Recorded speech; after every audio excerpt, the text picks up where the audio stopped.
Vamos a partir con la frase de Camila Vallejo. El discurso catastrofista bueno para jugar con las emociones de la gente, pero no para gobernar, dijo a propósito de las declaraciones de José Antonio Kast ayer ante los empresarios reunidos en Icare. Bien lo sabe este gobierno. Cuando hicieron campaña, el discurso catastrofista era el que acompañaba al gobierno de Boric. Había que refundarlo todo, y al punto de que había que redactar una nueva constitución. Ahí está el discurso catastrofista. Así que me imagino que Camila Vallejo está hablando por experiencia propia, ¿no? El discurso catastrofista es bueno para jugar con las emociones de la gente, pero no para gobernar. Ya vimos lo que le pasó a ellos cuando trataron de gobernar con ese mismo discurso catastrofista. Y si alguien tiene alguna idea, no cuesta nada revisitar. Hoy día, además, ni siquiera hay que googlearlo. Uno le puede hablar a la inteligencia artificial para que te busque lo que decían el 2021 respecto de cómo estaba Chile. Porque ese sí que era el discurso de que Chile se caía a pedazos y que por eso se quemaba por los cuatro costados. Y por lo tanto, un discurso catastrofista de que había que cambiarlo todo. Ya sabemos lo que pasó. Así es que me imagino que Camila Vallejo habla por experiencia propia, ¿no? Ese discurso catastrofista. Ya vamos a meternos de lleno a las declaraciones de José Antonio Kast, pero me gustaría partir con otra cosa, porque a pesar de que es parte de lo mismo, ¿no? Justo ayer cuando José Antonio Kast retoma esta posición más crítica respecto del actual gobierno, se conocieron los datos de la encuesta de caracterización socioeconómica CACEN. Y además datos de inflación. Y el presidente Gabriel Boric utiliza y fundamentalmente los antecedentes de la encuesta que muestra una disminución de la pobreza como para tratar de alguna manera, desenmarañar el discurso de Kast pronunciado ayer en la mañana en el foro Icare, ahí en el sector del golf, ante empresarios y ex autoridades que estaban presentes.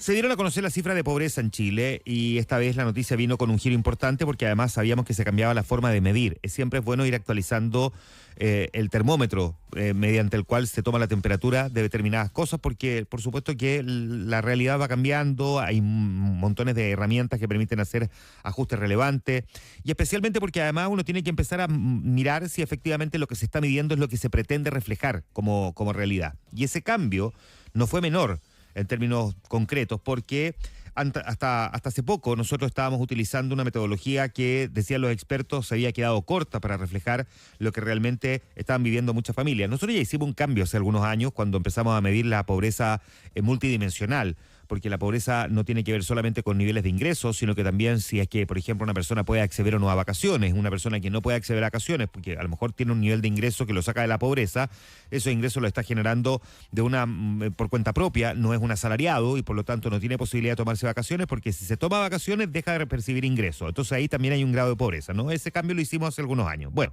ahora hicimos algunos cambios que son relevantes. Se aplicó un nuevo sistema que es más exigente, que actualiza los hábitos de consumo, que considera mejor los precios que realmente paga la gente y además corrige algunos errores, especialmente en hogares que, por ejemplo, personas que eran dueñas de casa aparecían en un ranking diferente respecto de la pobreza porque no estaban pagando arriendo, ¿no? Y como no estaban pagando arriendo, se consideraba que ese recurso, por supuesto, le podía permitir aparecer un poco más arriba. Pero son personas que de todas formas tienen pocos ingresos, por lo tanto era un poco injusto considerar que alguien, porque era propietario del lugar en el que vivía, automáticamente eso le restaba puntos en términos de la encuesta de caracterización socioeconómica, o lo ponía más arriba, para decirlo en fácil, respecto de si es más o menos pobre. Como resultado, y cambio metodológico, la cifra oficial de pobreza se pegó un salto. Habría quedado en 4,9% y ahora está en un 17,3%. Uno dice, pero entonces subió la pobreza. No, la pobreza no subió, porque lo que ocurrió es que si utilizáramos la metodología para haber medido la pobreza respecto a la última vez que se hizo la encuesta de caracterización socioeconómica, pero con las herramientas actuales, la pobreza habría sido un 20,5% y baja de 20,5% a 17,3%. Significa entonces que no es que la pobreza se haya triplicado porque pasó de 4,9 a 17,3, sino que lo que cambió fue la regla con la que se mide. Es como si antes usáramos una vara más baja y ahora en el fondo lo que estuviéramos haciendo es subirla para tener un diagnóstico más realista, y al hacerlo aparecen mucho más personas que antes no eran clasificadas como pobres, pero sí que enfrentaban dificultades serias. Y esto es muy importante porque, por supuesto, que cuando se detecta donde hay personas de pobres, se pueden focalizar mucho mejor las políticas públicas, no los subsidios necesariamente, sino que las políticas públicas para ayudar a esas personas a salir de la pobreza. En particular, básicamente, y no me quiero quedar pegado en esto, pero es muy necesario explicar, la nueva metodología, el nuevo método, muestra con claridad la situación de algunos segmentos. Por ejemplo, los adultos mayores, que son muy relevantes, que viven solos, los hogares, decía yo, que no pagan arriendo, pero que igual tienen ingresos muy bajos. Más allá del cambio técnico, sí se puede mirar con optimismo porque hay una disminución de la pobreza de 20,5 a 17,3%. Es una buena señal que muestra básicamente que, pese a las dificultades, la tendencia sigue siendo a la baja. La mejora se dio en casi todas las regiones del país, también en la mayoría de los grupos sociales, hombres, mujeres, jóvenes, personas indígenas, habitantes rurales. El único grupo donde no hubo mejora fue en las personas migrantes, donde la pobreza se mantuvo alta, lo que hay que analizar también, por supuesto, con bastante más detención. Ahora, hagámosle doble clic, porque es súper fácil decir, bajó la pobreza. Incluso siendo más exigente la herramienta para medirla, bajó la pobreza. En términos concretos, baja. Prácticamente 3 puntos para decirlo en términos simples. Porque si uno revisa de dónde viene esa baja en la pobreza, es aquí donde aparece un punto que al menos debe ser analizado. La mejora no está empujada por mayores ingresos provenientes del trabajo, sino por ayudas del Estado. El Estado está para ayudar a la gente y de eso no hay ninguna duda, para ayudar a todos, pero por supuesto que se tiene que focalizar en quienes más lo necesitan. De hecho, en los hogares más pobres, los ingresos propios cayeron, y este es un tema muy preocupante. Los ingresos propios cayeron desde el 2017, los subsidios se duplicaron. O sea, el Estado ha tenido que poner más plata para cubrir lo que antes las familias podían generar por sí solas. Y eso plantea una pregunta que es clave. ¿Estamos ayudando a las personas a salir adelante o estamos reemplazando sus ingresos de forma permanente? ¿Le estamos regalando el pescado o entregándole las herramientas para pescar? El clásico dilema que se ha generado siempre en el debate respecto a qué hacer con la pobreza. Se pueden hacer las dos cosas. Ayudarle y entregarle el pescado mientras no logra pescarlo, pero al mismo tiempo entregarle las herramientas y ojalá enseñarle cómo utilizarlas para que luego pueda pescarlo por sí solo. Y eso es parte del problema que tiene que ver con el empleo. Muchas personas no logran recuperar su fuente laboral después de la pandemia, otras han dejado de trabajar por factores como la pensión garantizada que reciben hoy día los adultos mayores. También hay una caída de ingresos en hogares donde no hay pensionados, lo que muestra que el problema es todavía más amplio. Y en este contexto, aquí el desafío es bastante claro. No basta simplemente con decir que la pobreza se redujo, hay que mirar por qué se redujo y fundamentalmente aquí hay una incidencia muy relevante de los bonos o subsidios. Si las personas no logran volver a generar ingresos por su cuenta, esa reducción puede ser frágil y difícil de sostener, porque esto no tiene que ver, más allá de lo que probablemente más de alguno piensa, que injusto, ¿no? Que tenga que yo estar subsidiando sistemáticamente a personas que al final se acostumbran a recibir los bonos y subsidios del Estado, ¿no? No tiene que ver con eso, cada quien verá cómo lo quiere interpretar en términos personales puertas adentro. Tiene que ver con que cuando se produce una crisis económica o por alguna razón el Estado deja de percibir ingresos que tiene pensado que los había asegurado de forma permanente, como por ejemplo que se produzca una caída en el precio del cobre de una forma muy violenta y por lo tanto el Estado deja de percibir ingresos de forma relevante, se le hace más difícil sostener los subsidios. El Estado de Bienestar Europeo, cuando entró en crisis en la década del 2000, después de la crisis de los créditos hipotecarios basura, la famosa crisis subprime en Estados Unidos, bancos que prestaron plata a personas que eran más riesgosas en términos de que fueran a pagar esos créditos hipotecarios. Y efectivamente se encontraron con que hubo gente que no pagó los créditos hipotecarios y no sinceraron los bancos norteamericanos esa realidad y vendieron carteras de clientes a otros bancos, entre ellos bancos europeos, sin decir que eran carteras de clientes, carteras vencidas, es decir, clientes que no estaban pagando, y esos bancos invirtieron mucha plata y después se dieron cuenta de que los créditos en muchos casos eran incobrables y esto llevó a que Europa se contagiara de la crisis norteamericana, una cuestión que de verdad es indignante.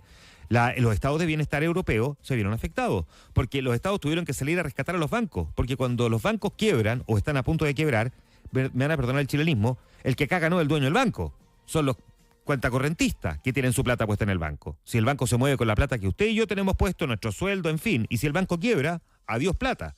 Entonces los estados tenían que salir a rescatarlo, lo que tuvo que hacer Barack Obama con Estados Unidos, con los bancos norteamericanos. A algunos se les dejó quebrar, a otros se les rescató. Bueno, a Europa le pasó, ¿no? Que el Estado tuvo que salir a rescatar a los bancos para que no se vieran perjudicados las personas que tenían su plata en los bancos, y el Estado se encontró con luego menos plata para poder sostener su estado de bienestar. Por eso es que los bonos o subsidios pueden ser útiles, pero cuando se convierten en un gasto permanente y que no busca la manera de reducir la pobreza mediante otro tipo de herramientas para que esas personas puedan salir por sus propios medios de la situación en la que se encuentran, esto es una gran dificultad. Los datos son buenos, porque lo primero que tenemos que mirar es que efectivamente hay menos gente en la pobreza porque el Estado las ayuda. Pero lo segundo que hay que mirar, y no por eso menos importante, es qué está haciendo adicionalmente el Estado para que esto no se convierta en un gasto sistemático en el que no se le entrega las herramientas a las personas para que puedan salir de forma autónoma de la pobreza. En medio de eso, ayer conocimos el dato de inflación, que también es una muy buena noticia, menos 0,2% en diciembre, va a bajar la UF en los próximos 30 días, es muy buena noticia, sin duda, a partir de ahora empieza a bajar la UF, casi 80 pesos, que va a ser bien interesante mirar lo que pasa con la unidad de fomento, porque los créditos hipotecarios, los arriendos, y hay muchas cosas que están indexadas, no asociadas a la UF. Pero fundamentalmente la buena noticia también es porque es muy probable que en enero o febrero ya hayamos convergido al rango meta del Banco Central, que es tener una inflación del 3%, que es básicamente tener una inflación muy controlada. Y eso significa que hay incentivos también para que una vez que la inflación está controlada, podamos disminuir un poco más la tasa de interés, por lo tanto haya mayor incentivo a los créditos para inversiones, para proyectos, para compras de vivienda, etcétera, etcétera. O sea, es un muy buen momento. Los dos datos se conocieron ayer justo cuando habló José Antonio Kast, y aquí ahora sí retomo lo que ocurrió en la jornada del día de ayer. Y José Antonio Kast tuvo una mirada bien crítica, habló del gobierno de emergencia, insistió en sus cuestionamientos, apuntó al actual gobierno señalando que hay que sincerar los números porque nos van a entregar un gobierno con una situación fiscal muy difícil. Tenemos que ver cómo en estos días incluso tratan de tramitar a última hora temas que no lograron hacer durante 4 años, etcétera, etcétera. Y eso, por supuesto, que se convierte en parte del debate y la discusión. Y el gobierno salió a responder, primero el presidente Gabriel Boric lo hizo a través de su cuenta en Twitter, cuestionando las declaraciones de José Antonio Kast y citando, entre otras cosas, los datos de pobreza, y desde el gobierno también señalando la cifra respecto a la disminución de la inflación. La inflación, el que la controla fundamentalmente es el Banco Central. Lo que hace el gobierno es no entorpecer la labor del Banco Central, generar algún tipo de incentivo que produzca presiones inflacionarias, pero el control de la inflación lo tiene el Banco Central, no lo tiene el gobierno, y básicamente ciertas políticas públicas administradas desde Hacienda, por supuesto que contribuyen, porque esto no es blanco y negro, pero el que tiene el control de la inflación, el que hace los esfuerzos, fundamentalmente es el Banco Central. Pero como sea, ayer nos encontramos con esta realidad. Y José Antonio Kast insiste en el gobierno de emergencia, y el presidente Boric responde con las cifras de pobreza y las cifras de inflación. Creo que el punto está bastante claro, ¿no? Efectivamente el gobierno es un esfuerzo, pero hay que mirar también que la pobreza no disminuyó por políticas públicas, sino que por políticas de subsidio. Y José Antonio Kast se concentró fundamentalmente en las cuentas públicas. Y hoy día, si usted mira la portada del diario El Mercurio, va a decir, pero bueno, diario de derecha. No, sí, está bien, pero el Mercurio no está inventándole una declaración al ministro de Hacienda actual. Pone en portada entre uno de los titulares que el ministro Nicolás Grau tuvo que sincerar que hay un tercer incumplimiento consecutivo de la meta fiscal, y esto por lo tanto alerta una cierta erosión a la institucionalidad. Hay un estrés en las cuentas públicas. Los analistas consideran muy probable que el déficit estructural sea del 2,8% del PIB, que es un punto por encima de lo que el gobierno se había trazado como meta. O sea que José Antonio Kast tiene un punto. Retóricas más, retóricas menos, le duró poco el traje de estadista, dijo ayer el ministro del Interior, ya citamos las declaraciones de Camila Vallejo. Bueno, lo que hay que poner es primero los números sobre la mesa y luego la pelota a piso, porque al final el que va a tener que echar a andar la pelota de vuelta es el propio José Antonio Kast, y si quedan 60 días, un poquitito más, 62 días para que el gobierno, 61 días para que el gobierno entregue el poder. Y al final el que va a tener que mover de vuelta la pelota es José Antonio Kast. Miremos la cifra y veamos qué de distinto haría el próximo gobierno respecto de la actual para poder mejorar la actual situación. Es verdad que viene con viento de cola, con aires, digamos, más prósperos. El mismo José Antonio Kast ayer bromeaba al respecto, que Dios los quería porque además le había mejorado el precio del cobre. Es cierto, va a tener esa fortuna, pero aquí también hay que mirar cómo se van a administrar las cosas. Así como hemos criticado muy severamente en estas editoriales al comienzo del programa, cuando ha correspondido al gobierno, tuvo 4 años para implementar las políticas que durante años pregonaron, y ya veremos después en el balance final cuáles pudo implementar, cuáles no implementó, cuáles implementó mal. José Antonio Kast ahora va a quedar confrontado con su propio ser, sus propias promesas de campaña, y 4 años después veremos entonces qué es lo que le van a enrostrar a él también como cosas que prometió y no cumplió, y cuáles por el contrario efectivamente logró implementar.